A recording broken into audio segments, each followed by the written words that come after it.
ഐസിയുവിനുള്ളിലേക്ക് ജോർജും ജേക്കബും റാഹേലും കയറി. Jerry മയങ്ങുകയാണ്. Doctor അവരെ നോക്കി. ഓക്കെ അല്ലേ? അവർ ഒന്നിച്ച് തലയാട്ടി. ഡോക്ടർ ജെറിയുടെ തോളിൽ കൈവച്ചു. Jerry, Jerry. അവൻ മെല്ലെ കണ്ണുകൾ ചിമ്മി. Jerry, Jerry. അവൻ കണ്ണുകൾ തുറന്നു. ജെറി, ഇപ്പോ എങ്ങനെയുണ്ട്? എന്തെങ്കിലും ബുദ്ധിമുട്ട് തോന്നുന്നുണ്ടോ? ഇല്ല. ആ, ഓക്കെ. ദേ, ഇതാരൊക്കെയാണെന്ന് നോക്കിക്കേ. ഡോക്ടർ അല്പം നീങ്ങി നിന്നു. ജെറിയുടെ നോട്ടം അവരിലേക്കെത്തിയതും ഏവരുടെയും ഹൃദയം പെരുമ്പറ മുഴക്കി. അവൻ അവരെ നോക്കി പുഞ്ചിരി തൂകി. അതോടെ അവരുടെ മനസ്സിലെ തീക്ക് മുകളിൽ മഞ്ഞുതുള്ളി പടർന്നു. മോനെ, ജോർജ് അതീവ സന്തോഷത്തിൽ വിളിച്ചുകൊണ്ട് അവൻ്റെ അരികിലേക്കോടി. വല്യപ്പച്ച. അവൻ്റെ ചുണ്ടുകൾ മൊഴിഞ്ഞു. അയാൾ അവൻ്റെ നെറ്റിയിൽ ചുണ്ടമർത്തി. പേടിപ്പിച്ച് കളഞ്ഞല്ലോടാ കഴുതേ. അയാൾ കണ്ണീരോടെ ചിരിച്ചു. അവൻ ഒന്ന് മന്ദഹസിച്ചു. കൊച്ചാമി, അങ്കിളെ. അവൻ അവരെ നോക്കി. അവർ നിറഞ്ഞ മിഴികൾ ഒപ്പിച്ചിരിച്ചു. എൻ്റെ ശ്യാമു, അവനെവിടെ? അവൻ ചോദിച്ചതും അവർക്ക് ഇരട്ടി സന്തോഷം തോന്നി. അവൻ വീട് വരെയും പോയി മോനെ. അവൻ ഇപ്പം ഇങ്ങ് വരും. മോന് വേദന തോന്നുന്നുണ്ടോ? ഇല്ല കൊച്ചാമി. കൊച്ചാമി അവനെ വിളിക്കേ. എനിക്കെൻ്റെ ശ്യാമുവിനെ കാണണം. മോൻ റെസ്റ്റ് എടുക്കുക കേട്ടോ. കൊച്ചാമി അവനെ വിളിക്കാം. അവൻ്റെ നെറുകയിൽ ഒന്ന് തഴുകി അവർ അവൻ്റെ നെറുകയിൽ ഉമ്മ വെച്ചു. ഐസിയു ആയതുകൊണ്ട് തന്നെ അധികം ആരും നിന്നില്ല. എല്ലാവരും പുറത്തേക്കിറങ്ങി. ഡോക്ടർ അവരെ നോക്കി ചിരിച്ചു. പേടിച്ചതുപോലെ ഒന്നും സംഭവിച്ചില്ല അല്ലേ? അതെ ഡോക്ടർ, ഇപ്പോഴാ ശ്വാസം നേരെ വീണത്. അവർ ഒന്നിച്ചു പറഞ്ഞു. ജെറി ആരെയോ തിരക്കിയല്ലോ. അത് എൻ്റെ മോനാ ഡോക്ടർ. വീട്ടിൽ പോയേക്കുവാ. ആ, ഇപ്പോൾ ജെറിക്കൊരു ഇഞ്ചക്ഷൻ ഉണ്ട്. അതെടുക്കുമ്പോൾ അവൻ നന്നായി മയങ്ങും. ഇനിയിപ്പോൾ വൈകുന്നേരം കയറി കണ്ടാൽ മതി. ഇന്നൂടി ഐസിയുയിൽ തന്നെ കിടക്കട്ടെ. നാളെ റൂമിലേക്ക് ഷിഫ്റ്റ് ചെയ്യാം. ശരി ഡോക്ടർ.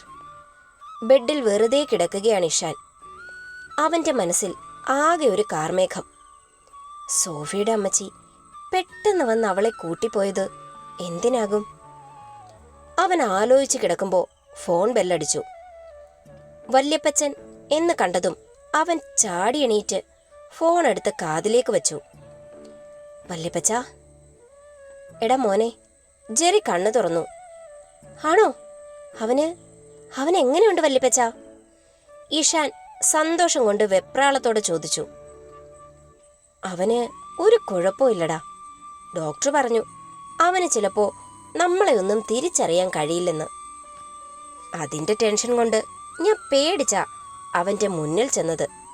പക്ഷെ കർത്താവ് കാത്തു. അവൻ എല്ലാവരെയും തിരിച്ചറിഞ്ഞു. നിന്നെ ചോദിക്കുകയും കാണണമെന്ന് പറയുകയും ചെയ്തു. ആണോ വല്യപ്പച്ച? എന്നാ ഞാനും ജാനുവും ഇപ്പം തന്നെ വരാം. അപ്പൊ സോഫിയോ? അവള് തനിച്ചാവില്ലേ? വരുമ്പോ അവളെയും കൂട്ടിക്കോ. അയ്യോ, അത് പറയാൻ മറന്നു. വല്യപ്പച്ച, അവളുടെ അമ്മച്ചി വന്നിട്ടുണ്ടായിരുന്നു. അപ്പം തന്നെ അവളെയും കൂട്ടി നാട്ടിലേക്ക് തിരിച്ചുപോയി. അതെന്നാ ഇടപാടാ? വീട്ടിലാരും ഇല്ലാത്തപ്പോൾ ഒരു വാക്ക് പറയാതെ പെങ്കൊച്ചിനെ കൊണ്ടുപോയോ? അതെ വല്യപ്പച്ച. എന്തോ ആകെ ഒരു പരവേശമായിരുന്നു അവർക്ക്. കുടിക്കാൻ പോലും വേണ്ടെന്ന് പറഞ്ഞ് ഒറ്റ കാലിൽ നിന്ന് അവരെ വലിച്ചുകൊണ്ടിറങ്ങിപ്പോയി കളഞ്ഞു. ഞാനിപ്പോൾ അതാ ആലോചിച്ച് കിടന്നത്. പിന്നെ കൊണ്ടുപോയത് വേറെ ആരും അല്ലല്ലോ, സ്വന്തം അമ്മച്ചി തന്നെയല്ലേ. അതാ ഒരു സമാധാനം. അയാളൊന്ന് അമർത്തി മൂളി. വല്യപ്പച്ച, ഞാനിപ്പോൾ ഇറങ്ങാം. വേണ്ടടാ, അവനിപ്പോൾ മയക്കുവാ. ICUവിൽ നിന്നും ഇറക്കിയിട്ടില്ല. വൈകുന്നേരം കയറി കണ്ടാൽ മതിയെന്ന് ഡോക്ടർ പറഞ്ഞു. നാളെ റൂമിലേക്ക് മാറ്റും. അപ്പൊ പിന്നെ എപ്പോൾ വേണമെങ്കിലും കാണാം. ഇല്ല വല്യപ്പച്ച, എനിക്കിന്ന് തന്നെ കാണണം. വൈകുന്നേരം ഞങ്ങൾ വരാം. ആ, എങ്കിൽ പിന്നെ അങ്ങനെ ആകട്ടെ. ഈശാൻ ഫോണും കട്ടാക്കി ബെഡിലേക്കിട്ടുകൊണ്ട് സന്തോഷത്തോടെ സ്റ്റെപ്പുകൾ ഓടിയിറങ്ങി. കിച്ചണിലായിരുന്ന ജാൻവിയെ പിന്നിലൂടെ എടുത്തുയർത്തി വട്ടം കറക്കിയവൻ. അയ്യോ ഹിച്ച! അവൾ ഞെട്ടലോടെ നിലവിളിച്ചു പോയി. അവൻ അവളെ നിലത്തേക്ക് നിർത്തി. അവൻ കിതയ്ക്കുന്നുണ്ട്. അവന്റെ മുഖത്തെ സന്തോഷം അവൾ സൂക്ഷിച്ചു നോക്കി. ജെറിക്ക് ബോധം വീണു അല്ലേ ഇച്ച? അതേടാ, എൻ്റെ ചെക്കൻ എന്നെ കാണണോന്ന് പറഞ്ഞു. ഹേ, എന്നാ വാ, നമുക്ക് പോകാം. ഇപ്പൊ അല്ലടി ഉണ്ടക്കണ്ണി, വൈകുന്നേരം. അപ്പോഴേ ഇനി ICUവിൽ ആളെ കയറ്റൂ. സന്തോഷമായല്ലോ എൻ്റെ ഇച്ചന്. രാവിലെ എന്തായിരുന്നു? കടന്നൽ കുത്തിയതുപോലെ ആയിരുന്നു മുഖം. അവൾ ചിരിച്ചു. അവൾ അവന്റെ കവിളിൽ പിച്ചി. ആ! അവൻ കവിൾ തഴുകി. അവൾ വിടർന്നു ചിരിച്ചു. അവൻ അവളുടെ ആ ചിരി നോക്കി നിന്നു. അവൾ പുരികമുയർത്തി. ജാനു, നിന്റെ ഈ ചിരി എന്തു ഭംഗിയാന്നറിയോ? വിടരുന്ന ഈ ചെഞ്ചുണ്ട്, അതിലൂടെ കാണുന്ന വെളുത്ത മുല്ലമുട്ട് പല്ലുകൾ. അവന്റെ കണ്ണുകളിൽ ഭാവമാറ്റം. അവളുടെ ഹൃദയമിടിപ്പിന് വേഗതയേറി. അവൻ അവളെ എടുത്തുയർത്തി സ്ലാബിലേക്കിരുത്തി. ഇരുവരുടെയും കണ്ണുകൾ കൊരുത്തു. അവൻ കൈകൾ അവളുടെ കാതിന് സൈഡിലേക്ക് വച്ചു. അവളൊന്ന് പിടഞ്ഞു. അവന്റെ ചുണ്ടുകൾ അവളുടെ നെറ്റിയിലമർന്നു. അവളുടെ കണ്ണുകൾ കൂമ്പിയടഞ്ഞു. അവന്റെ ചുണ്ടുകൾ താഴേക്കൊഴുകി. മുഖത്താകമാനം പതിപ്പിച്ചുകൊണ്ട് അവളുടെ ചുണ്ടിലെത്തി നിന്നു. മേൽചുണ്ടിൽ ഒന്ന് കടിച്ചുകൊണ്ട് അവനതിനെ നുണഞ്ഞെടുത്തു. അവളൊന്ന് പൊങ്ങിപ്പോയി. അവളുടെ കൈകൾ അവന്റെ കഴുത്തിൽ ചുറ്റി. അവൻ മേൽചുണ്ടിൽ നിന്നും കീഴ്ചുണ്ടിലേക്ക് അരിച്ചിറങ്ങി. അവയെ മെല്ലെ നുണഞ്ഞുകൊണ്ട് അവൻ അവളുടെ കഴുത്തിൽ മെല്ലെ തഴുകി. അവളുടെ ശരീരം കെടുത്തു. അവന്റെ ചുണ്ടിന്റെ മാർദ്ദവം അവനവയെ നുണഞ്ഞുകൊണ്ട് അവന്റെ കൈയുടെ ദിശ മാറ്റി. അവളുടെ ഇടുപ്പിൽ പിടിമുറുക്കി. അവൾ ഏങ്ങിപ്പോയി. ആ ഏങ്ങലിൽ അവൻ അവളുടെ നാവിനെ ചുഴറ്റി നുണഞ്ഞെടുത്തു. അവളുടെ കണ്ണ് തള്ളിപ്പോയി. അവരുടെ ഉമിനീർ കൂടിക്കലർന്നു. അവൾ അവന്റെ തോളിൽ അമർത്തിപ്പിടിച്ചു. അവന്റെ കൈ മേലേക്ക് ചലിച്ചതറിഞ്ഞ് അവളുടെ ഹൃദയമിടിപ്പ് കൂടി. അവന്റെ ലക്ഷ്യം അതവളെ ഞെട്ടിച്ചു. അവൻ നാവെടുത്തതും ആശ്വാസം തോന്നിയ അവൾ കിതപ്പോടെ അവനെ നോക്കി. പെട്ടെന്നവൻ മൊത്തത്തിലങ്ങ് സ്വന്തമാക്കി. അവളുടെ കണ്ണിപ്പോ പുറത്തേക്ക് വീഴുമെന്നായി. ഒപ്പം അവന്റെ കൈ മാറിൽ മുറുകിയതും അവൾ വിറച്ചുപോയി. അവൾ ഞെട്ടലോടെ കണ്ണുകൾ വലിച്ചു തുറന്നു. കണ്ണുകൾ അടച്ചു പിടിച്ച് ആസ്വദിച്ചു നിൽക്കുന്ന അവനെ കണ്ട് അവൾ നിസ്സഹായയായി ഇരുന്നു പോയി. അവൾക്ക് ശ്വാസമെടുക്കാൻ ബുദ്ധിമുട്ട് തോന്നിയതും അവൾ അവനെ പിന്നിലേക്ക് തള്ളി. അവൻ കണ്ണുകൾ തുറന്നു. അവൾ ശ്വാസം കിട്ടാതെ പിടയ്ക്കുന്നത് കണ്ടതും ഞെട്ടലോടെ അവൻ പിന്മാറി അവളെ നെഞ്ചിലേക്ക് ചേർത്തു. അവനും വല്ലാതെ കിതച്ചു പോയിരുന്നു. അവൻ അവളുടെ പുറത്ത് മെല്ലെ തഴുകി. മൃദുല സ്പർശമറിഞ്ഞ ഓർമ്മ മനസ്സിൽ തെളിഞ്ഞതും അവന്റെ ചുണ്ടിൽ പുഞ്ചിരി വിരിഞ്ഞു. ശ്വാസത്തിന്റെ ലെവൽ നേരെയായതും അവളവനെ കൂർപ്പിച്ചു നോക്കി. എന്താടാ? അവൻ നിഷ്കുവായി. അറിയില്ല. അല്ലടാ, തെമ്മാടി. അവൾ അവന്റെ കവിളിൽ പിച്ചാൻ തുടങ്ങിയതും അവൻ പെട്ടെന്ന് അവളുടെ കഴുത്തിൽ മുഖം അമർത്തി. അവൾ വിറച്ചുപോയി. അവൻ നാവുകൊണ്ട് നുണഞ്ഞു തുടങ്ങിയതും അവളുടെ ശരീരം തളരും പോലെ തോന്നി അവൾക്ക്. ഇച്ഛ. വിറയലോടെ അവൾ അവനെ മുറുകെ പിടിച്ചു. എന്താടാ പൊന്ന? അവൻ ചോദിച്ചുകൊണ്ട് അവളുടെ കഴുത്തിൽ മെല്ലെ വട്ടത്തിൽ നുണഞ്ഞെടുത്തു. അവിടുന്ന് നാവ് മേലേക്ക് ചലിപ്പിച്ച് കാതിൽ നുണഞ്ഞതും അവൾ അവനെ ഇറുകെ കെട്ടിപ്പിടിച്ചു പോയി. ഇച്ഛ. അവളുടെ സ്വരം പതിഞ്ഞുപോയി. അവൻ്റെ കൈ ഇടുപ്പിൽ മുറുകി. കാതിൽ നിന്നും വീണ്ടും അവൻ ചുണ്ടിലേക്ക് തന്നെ എത്തി. ദീർഘചുംബനത്തിന് ശേഷം അവൻ അവളുടെ മുഖം കയ്യിലെടുത്തു. ആകെ ചുവന്നു പോയവൾ. അവനെ നോക്കാനുള്ള ചമ്മലോടെ അവൾ കണ്ണുകൾ അടച്ചു പിടിച്ചു. അവളുടെ ചുണ്ടിൽ വിരൽ കൊണ്ട് അമർത്തി തുടച്ചുകൊണ്ട് അവൻ അവളുടെ കൺപോളകളിൽ മെല്ലെ മൃദുവായി ഉമ്മ വച്ചു. പൊന്ന,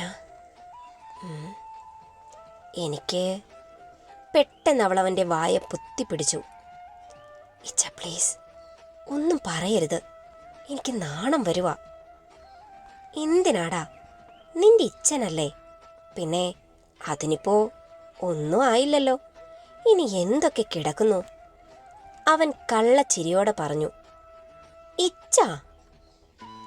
അല്ലടാ, ഇതിപ്പോ ഞാനൊന്ന് തൊട്ടല്ലേ ഉള്ളൂ. അപ്പോ എൻ്റെ ഹൃദയം പിടിച്ചത് നീ കേട്ടോ പൊന്ന? ഇപ്പൊ തന്നെ കാണാൻ നെഞ്ചു കൊതിക്കുക. എന്നിട്ട് ഇച്ഛ. അവൾ നാണത്തോടെ അവനെ കെട്ടിപ്പിടിച്ചു. അവനവളെ പൊക്കിയെടുത്ത് അവൾ അവൻ്റെ നെറ്റിയിൽ നെറ്റിമുട്ടിച്ചു. അവൻ അവളുമായി ഒന്ന് കറങ്ങി. ഇരുവരും പൊട്ടിച്ചിരിച്ചു. അവൻ അവളെ എടുത്തു തന്നെ മുകളിലേക്ക് സ്റ്റെപ്പ് കയറി. പൊന്ന, മുടങ്ങിപ്പോയ ഫസ്റ്റ് നൈറ്റ് നമുക്കങ്ങ് ആഘോഷിച്ചാലോ? ഒരു വെറൈറ്റി ഫസ്റ്റ് ഡേ അങ്ങ് ആക്കാം. ഇന്ന് വേണ്ടിച്ച. ഞാനെൻ്റെ ഇച്ഛൻ്റേതാകുന്നത് പൂർണ്ണ മനസ്സോടായിരിക്കണം. ഇപ്പോ എൻ്റെ മനസ്സ് ആകെ ഒരു മങ്ങല, മറയാ. അതെന്താടാ അങ്ങനെ? ഇച്ഛ, അമ്മച്ചിയും ജെറിയും ഹോസ്പിറ്റലിൽ. പിന്നെ സോഫി. അവളെ എന്താ പെട്ടെന്ന് ഒരു മുന്നറിയിപ്പും ഇല്ലാതെ വന്ന് കൊണ്ടുപോയത്? നമ്മുടെ ജെറി അവളെപ്പറ്റി ചോദിച്ചാ നമ്മൾ എന്തു പറയും? അപ്പോഴേക്ക് അവൻ റൂമിലെത്തി. അവളെ ബെഡിലേക്ക് ഇരുത്തിക്കൊണ്ട് അവൻ അവളുടെ മടിയിലേക്ക് തലവച്ച് കിടന്നു. ഞാനും അത് ഓർത്തടാ. അവരുടെ വരവിൽ എന്തോ ഒരു സ്പെല്ലിംഗ് മിസ്റ്റേക്ക് എനിക്കും ഫീൽ ചെയ്തു. വരട്ടെ, അവളിനി ഇവിടേക്ക് വന്നില്ല. അറ്റ്ലീസ്റ്റ് ഒരു കോൾ പോലും ചെയ്തില്ലെങ്കിൽ ഞാൻ പോകും അവളെ തിരക്കി, എൻ്റെ ജെറിക്ക് വേണ്ടി. അവൻ്റെ വാക്ക് ഉറച്ചതായിരുന്നു. ആ സമയം വീട്ടിലെത്തിയ സോഫിയെ കണ്ട് അനിയത്തിമാർ ഓടി വന്ന് കെട്ടിപ്പിടിച്ചു. ഹിച്ചേച്ചി. അവൾ അവരുടെ തലയിൽ തഴുകി. അപ്പച്ചൻ എവിടെയാടാ? അകത്തുണ്ടി ചേച്ചി. ലീനാമ്മ അകത്തേക്ക് കയറിപ്പോയതും അവൾ അനിയത്തിമാരുടെ കയ്യിൽ പിടിച്ചു. എന്താടാ പെട്ടെന്ന് അമ്മച്ചി ചേച്ചിയെ കൂട്ടാൻ വന്നത്? അപ്പച്ചൻ പറഞ്ഞിട്ടാണോ? അല്ല ചേച്ചി, അപ്പച്ചൻ പറഞ്ഞത് കൊച്ചെങ്കിലും സമാധാനമായിട്ട് അവിടെ നിൽക്കട്ടേന്നാ. പക്ഷേ അമ്മച്ചിക്കായിരുന്നു വാശി ഇച്ചേച്ചിയെ വിളിച്ചോണ്ട് വരണമെന്ന്. ഇളയവളായ ലിഡിയ പറഞ്ഞു. എന്താടാ കാര്യം? അതിച്ചേച്ചി, നമുക്ക് പലിശയ്ക്ക് പൈസ തന്ന അയാളില്ലേ, ആ ദേവസി. അയാൾക്ക്. പിള്ളേരെ, എന്തോന്ന് അവിടെ നിന്ന് കുശുകുശിക്കുന്നേ? ആ പെണ്ണിങ്ങോട്ട് വന്നതല്ലേ ഉള്ളൂ. അപ്പോഴേക്കതിൻ്റെ കാതിൽ വേദം ഓതണ്ട. രണ്ടെണ്ണത്തിൻ്റെയും അടിച്ചു പുറം പൊളിക്കും ഞാൻ. ഓ, ഞങ്ങളൊന്നും പറയുന്നില്ല. അല്ലെങ്കിലും അമ്മച്ചിക്ക് ആര് പറയുന്നതും കേൾക്കണ്ടല്ലോ. രണ്ടാമത്തവൾ മരിയ ചുണ്ടുകൂട്ടി.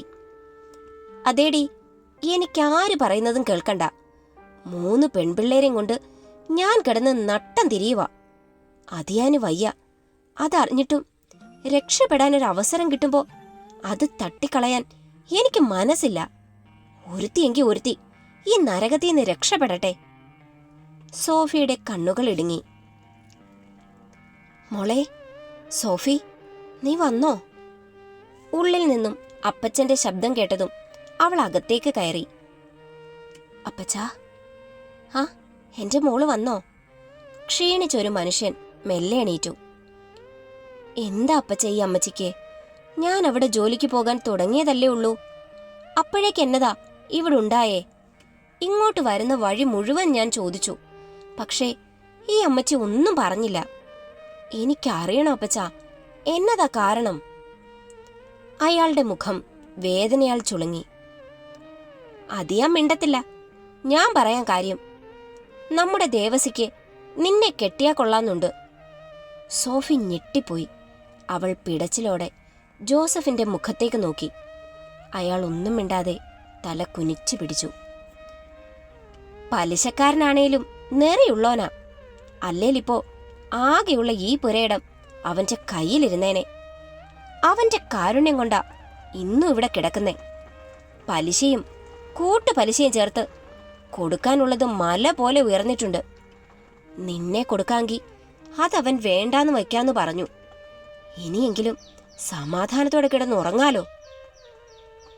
അമ്മച്ചി, അതിന് ഇച്ചേച്ചിയുടെ ജീവിതം തകർക്കണോ? അയാൾ ആദ്യ ഭാര്യയെ ചവിട്ടിക്കൊന്നതാന്നാ ആളുകൾ പറയുന്നേ. അല്ലേലും അയാൾക്ക് നല്ല പ്രായമില്ലേ? അമ്മച്ചിക്കെന്നതാ വട്ട് പിടിച്ചോ? ആടി, വട്ട, മുഴുത്ത വട്ട്. ആളുകൾക്ക് ആരെയാ പറയാൻ വയ്യാത്തത്? അവന്റെ കയ്യിലെ പൂത്ത കാശ് കണ്ട് അസൂയക്കാർ ഓരോന്ന് പറഞ്ഞു നടക്കുന്നതാ. എന്നിട്ട് ഒരാവശ്യം വരുമ്പോ അവൻ്റെ അടുക്ക ചെന്ന് കൈനീട്ടും. അവന് ഇങ്ങനെ ഒരാഗ്രഹം തോന്നിയത് നന്നായി എന്നാ ഞാൻ ഓർക്കുന്നത്. അല്ലേ പിന്നെ നമ്മൾ എന്തു ചെയ്യും? അവന് കൊടുക്കാനുള്ളത് എങ്ങനെ കൊടുക്കും? ഞാൻ ജോലി ചെയ്ത് കൊടുത്തോളാം, സോഫി ഉറക്കെ പറഞ്ഞു. ഓ പിന്നെ, ലക്ഷങ്ങളല്ലേ നിനക്ക് കിട്ടുന്നത്, കൊടുത്തു തീർക്കും പോലും. അവൻ ഇവിടെ നിറങ്ങാൻ പറഞ്ഞ പിന്നെ തെരുവിലോട്ടാ. അതും ഈ പെൺപിള്ളേരെയും വയ്യാത്ത ഇതിയാനെയും കൊണ്ട്. നിനക്ക് പിന്നെ മണിമാളിക കിട്ടുമല്ലോ. ജോലിയുടെ പേരും പറഞ്ഞു പോയാ നിനക്കിവിടുത്തെ ഒരു കാര്യം അറിയണ്ടല്ലോ. അമ്മച്ചി, കർത്താവിന് നിരക്കാത്ത പറയല്ലേ. ഇച്ചേച്ചി പോയിട്ട് ദിവസങ്ങളാകും മുന്നേ ഇച്ചേച്ചിയുടെ കൂട്ടുകാരി പൈസ അയച്ചു തന്നില്ലേ, അതും 50,000. മരിയ പറഞ്ഞപ്പോൾ സോഫി ഞെട്ടിപ്പോയി. ആ, അതൊക്കെ ശരിയാ. അതുകൊണ്ട് ഇവിടുത്തെ കുറച്ച് കാര്യങ്ങൾ നടന്നു. അതുപോലെയാണോ ദേവസിയുടെ കടം? അത് ലക്ഷങ്ങളുണ്ടെന്നാ അവൻ പറയുന്നേ. അതയാളല്ലേ പറയുന്നേ. 1,00,000 നമ്മൾ വാങ്ങി, അതല്ലേ ഉള്ളൂ. അത് വർഷങ്ങൾ കൊണ്ട് പലിശയും കൂട്ടുപലിശയും ചേർന്ന് 5-6 ലക്ഷം രൂപയുണ്ടെന്നാ ദേവസി പറഞ്ഞത്. പിന്നെ അയാൾ ഇച്ചേച്ചിയെ കെട്ടാൻ വേണ്ടി വെറുതെ പറയുക അമ്മച്ചി. എന്താണേലും വേണ്ടില്ല, ഇവളെ അവന് കൊടുത്താ കടവും തീരും, ഇവൾക്കൊരു ജീവിതം ആവുകയും ചെയ്യും. കർത്താവായിട്ട് കൊണ്ടുവന്നതാ ഈ ആലോചന. അമ്മച്ചി, എനിക്കീ കെട്ട് വേണ്ട, എനിക്കിഷ്ടമല്ല. പിന്നെ പിന്നെ എന്താ നിന്റെ ഉദ്ദേശം? ഈ പിള്ളേരെയും നിന്റെ അപ്പച്ചനെയും തെരുവിലേക്ക് ഇറക്കി വിടണോ നിനക്ക്? അതൊന്നും വേണ്ടി വരില്ല അമ്മച്ചി. ജേക്കബ് അങ്കിൾ എനിക്ക് തരക്കേടില്ലാത്ത സാലറി തരും. ഞാനത് മൊത്തത്തിൽ അയക്കാം. അമ്മച്ചി അത് അയാൾക്ക് കൊടുക്ക്. 1 വർഷത്തിനുള്ളിൽ നമുക്ക് അയാളുടെ കടം മുഴുവൻ തീർക്കാം. ഇല്ല, ഈ കെട്ട് നടക്കും. ഞാൻ ദേവസിക്ക് വാക്കു കൊടുത്തു. ആരോട് ചോദിച്ചിട്ട്? എന്നോട് ചോദിച്ചോ? എൻ്റെ കെട്ട് ഞാൻ അറിയാതെ എങ്ങനെ വാക്കുറപ്പിച്ചു? ദേ, ഞാനൊരു കാര്യം പറഞ്ഞേക്കാം, ഈ കല്യാണം നടക്കില്ല. അയാളെ എനിക്കിഷ്ടമല്ല. അയാളെപ്പോലൊരു വൃത്തികെട്ടവനെ ഞാൻ ഈ ലോകത്ത് കണ്ടിട്ടില്ല. എന്നാ ഇവർക്ക് വല്ല വിഷവും കലക്കിക്കൊടുത്ത് ഞാനും ചാവാം. നീ നിനക്കിഷ്ടമുള്ളതുപോലെ ജീവിച്ചോ. കടവും ദാരിദ്ര്യവും രോഗവും കൊണ്ട് ഞാൻ മടുത്തു. നിന്നെപ്പോലെ 2 വളർന്നു വരുന്നുണ്ട്. ഞാൻ എന്നാ ചെയ്യണം? എനിക്കിനി വയ്യ ഇങ്ങനെ നരകിക്കാൻ. ദേവസി നാളെ പെണ്ണ് കാണാൻ വരും. നീ ഇതിന് സമ്മതിച്ചില്ലേ, ഇതുങ്ങളെ കൊന്ന് ഞാനും ചാവും. ഉറപ്പോടെ പറഞ്ഞിട്ട് അവർ വെട്ടിത്തിരിഞ്ഞു. അവൾ കണ്ണീരോടെ ജോസഫിനെ നോക്കി. ഞാനും ഈ പിള്ളേരും എത്ര പറഞ്ഞിട്ടും അവൾക്ക് തലയിൽ കയറുന്നില്ല മോളെ. അപ്പച്ച, അവൾ പൊട്ടിക്കരഞ്ഞുകൊണ്ട് അയാളെ കെട്ടിപ്പിടിച്ചു. മരിയയും ലിഡിയയും അവളെ കെട്ടിപ്പിടിച്ചു. അടുക്കളയിൽ ചുമരിനോട് ചാരി ആ അമ്മ വായിൽ തുണി തിരുകി പൊട്ടിക്കരഞ്ഞു. അറിയാം മോളെ, എല്ലാം അമ്മച്ചിക്കറിയാം. പക്ഷേ നിനക്ക് താഴെ 2 പെൺകുട്ടികളല്ലേ. അമ്മച്ചി എന്ത് ചെയ്യാനാ? നീയെങ്കിലും രക്ഷപ്പെട്. ഞങ്ങൾക്ക് വേണ്ടി കഷ്ടപ്പെട്ട് നിന്റെ ജീവിതം തുലയ്ക്കണ്ട. ദേവസ്യ നല്ലവനല്ല, പക്ഷേ നീ അവനെ മാറ്റിയെടുക്കും. നിനക്കതിന് കഴിയും. അമ്മച്ചിക്കറിയാം. എൻ്റെ കൊച്ചു മാലാഖയല്ലേ. അവരുടെ കണ്ണുകൾ ഒഴുകിക്കൊണ്ടിരുന്നു. വൈകുന്നേരം ജാൻവിയെ കൂട്ടി ഇഷാൻ ഹോസ്പിറ്റലിലെത്തി. അവർക്ക് ജെറിയെ കാണാൻ അനുവാദം കിട്ടിയപ്പോൾ ICUവിനകത്തേക്ക് കയറി. ജെറി ബെഡിൽ ചാരിയിരിക്കുകയാണ്. ഇഷാനെ കണ്ടതും അവൻ്റെ മുഖം വിടർന്നു. ശ്യാമു, എടാ. ഇഷാൻ ഓടിച്ചെന്ന് കെട്ടിപ്പിടിച്ചു. ഓക്കെ ആയോടാ? ഇപ്പൊ കുഴപ്പമൊന്നുമില്ലടാ. നീ എവിടെ പോയതാ? ഞാൻ ജാനുവിനെ കൊണ്ട് വീട്ടിൽ വരെ പോയതാടാ. നിനക്ക് ബോധം വീണപ്പോൾ മുതൽ ജാനു കയറ് പൊട്ടിക്കുക നിന്നെ കാണണമെന്ന് പറഞ്ഞിട്ട്. അവൻ ചിരിയോടെ അല്പം മാറി നിന്നു. ജെറി. അവൾ ചിരിയോടെ അവൻ്റെ അടുത്തേക്ക് നടന്നു. ജെറി ഇഷാനെ നോക്കി. ഇതാരാ ശ്യാമു? ജെറിയുടെ കണ്ണിൽ അപരിചിത ഭാവം. ഇഷാൻ ഞെട്ടിപ്പോയി. ജെറി ജാൻവിയെ നോക്കി ഒന്ന് ചിരിച്ചെന്ന് വരുത്തി. അവൻ്റെ കണ്ണിലെ ആ അപരിചിത ഭാവം കണ്ട് തറഞ്ഞു നിന്നുപോയി അവൾ.